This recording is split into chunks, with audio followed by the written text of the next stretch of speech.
अखयब जो है वो नहायत गुनाहगार, बुत परस्त, बद किरदार औरत का शौहर, गैर कौम औरत का शौहर। खुदा को इसकी इस हरकत से घिन आती थी, क्योंकि खुदा ने मना किया है कि गैर कौमों में शादी नहीं करनी।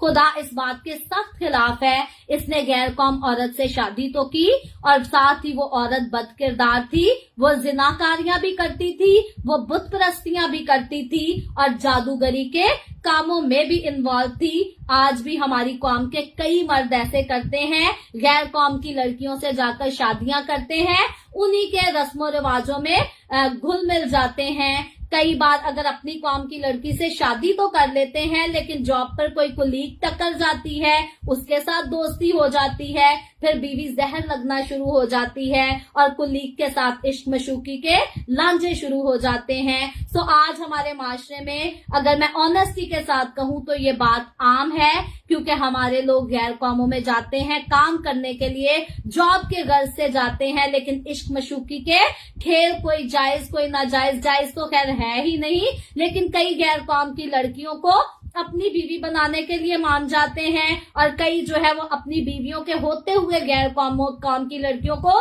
गर्लफ्रेंड के तौर पर ले लेते हैं। ये बिल्कुल एक कड़वी सच्चाई है, लेकिन हमारे माशरे में इस टाइम ऐसा ही चल रहा है। अलबत्ता खुदा अखयब से भी नाराज था।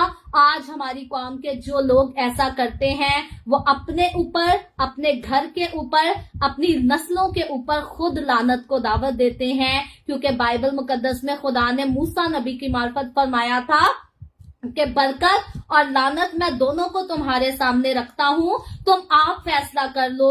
मेरी ताबेदारी में रहोगे, मेरे हुक्मों पर अमल करोगे तो बरकतें तुम्हारी हैं, मेरी नाफरमानी करोगे, मेरे हुक्मों को तोड़ोगे तो फिर लानत के फर्जंद होगे। सो खुदा ने फैसला जो है, डिसीजन जो है, इंसान के अपने ऊपर छोड़ा है। बरकत लेनी है या लानत लेनी है, ये दोनों चीजों पे हमने खुद ही डिसाइड करना है। सो मैं तो कहूंगी कि अब रही मेरे और मेरे घराने की बात, मैं तो खुदावंद ही की प्रस्तिश करती हूँ, और खुदावंद ने चाहा तो हमेशा करती रहूंगी। आपका डिसीजन मैं आपके ऊपर छोड़ती हूँ। आपका क्या फैसला है, आपकी क्या चॉइस है, आप नीचे कमेंट में भी लिख सकते हैं। खुदावंद के आगे उसका इकरार इजहार भी कर सकते हैं। यहाँ पर हम देखते हैं अखयब खुदा का नाफरमान था, लेकिन अखयब का यहाँ पर लिखा है, अखयब ने अब्दिया को, जो उसके घर का दीवान था, अब्दिया जो है ये अखयब के घर का दीवान था, उसका मुलाजिम था, उसको तलब किया।